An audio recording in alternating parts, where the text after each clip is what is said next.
This 40-year-old cold case may be actually getting closer to being solved.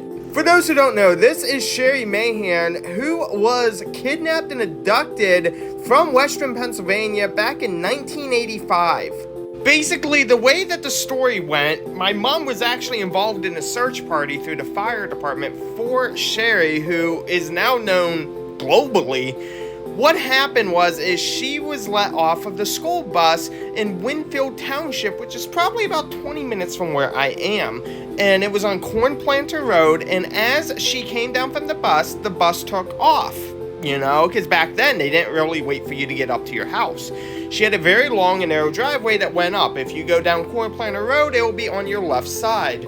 And apparently when she started to walk up the road, people reported seeing this van following the bus. It was a 1974 van, had a little window back there, and a picture of a mountain skier on it. This was the initial rendition that the Pennsylvania State Police butler did, which was what they believed kidnapped her.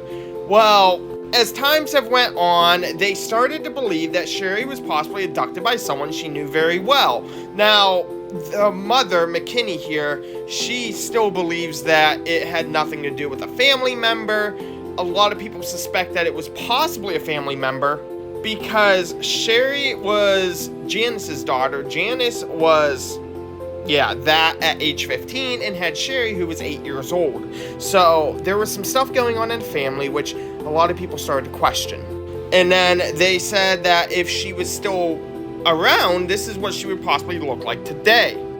But with that being said, there's been some new details that someone has posted in one of the missing persons groups for Cherrie that she thinks she is Cherrie, or she believes she is Cherrie. Now, state police butler said that this does happen from time to time, where people will come forward thinking that they are that person.